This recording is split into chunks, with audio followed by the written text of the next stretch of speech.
good news is from 1970 forward, we had unmatched growth.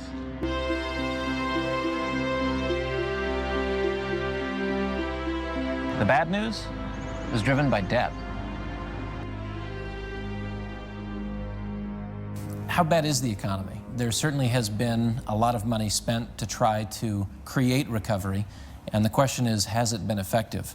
If you look back at the last 30 to 40 years, you'll see an incredible expansion in credit, incredible expansion in gross domestic product, an incredible expansion in our economy. Truly, it's been something which is unprecedented. The scale, the scope, the measure of success, globalization, and the wealth created over the last 30 to 40 years has been never achieved at this scale in history.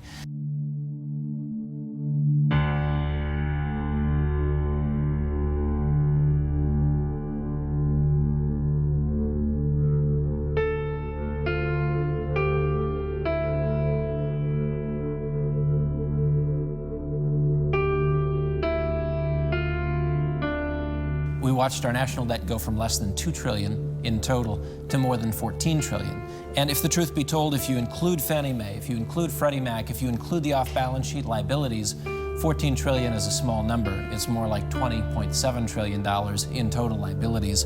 And those are current liabilities, not the future unfunded liabilities, which would include Medicare, Social Security. Every day that Washington, D.C. neglects tightening the belt, we get closer and closer to a dollar collapse or a debt default. The crisis that we saw over the last 2 to 3 years has basically done one thing. It's taken a lot of those private sector liabilities and moved them to the public balance sheet. That's why one of the most important things to get now is what's happening in the Treasury market and what's happening with the US dollar, because that is critical. And it's a direct consequence of this shift from private liabilities to now public responsibility to pay. We had the democratization of credit for 30 years, and now we have the socialization of risk. If debt was what fueled the economy, if GDP was dependent on it, there was one other variable which is important to remember too, and that was that the savings rate, once at 12%, is now in the 1 to 2% range, and in fact has gone negative on a number of instances in the last decade. I trust you had a good year. Good year? Well, between you and me, Mr. Carter, we're broke. Yeah, very funny. The other contributor to growth in that period was the spending of savings. In the period from 1958 to 1982, you had a very high savings rate, between 8 and 12%.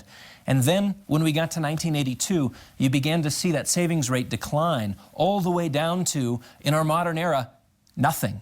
Nothing. That is what fueled growth in the economy. That is what fueled growth in the S&P 500. Let's look at the stock market. In that same time frame, say from 1966 to 1982, you have a bear market in equities. While you have a high savings rate, you have very little going on in the stock market. And then when you transition and people begin to spend their savings, all of a sudden the S&P 500 marches higher and the stock market moves to record highs in the year 2000. During the last equity boom, 1982 to 2000, you had those two drivers, an increase in debt and a decrease in savings. Are those the elements we have setting the stage for a new bull market in equities? I think not.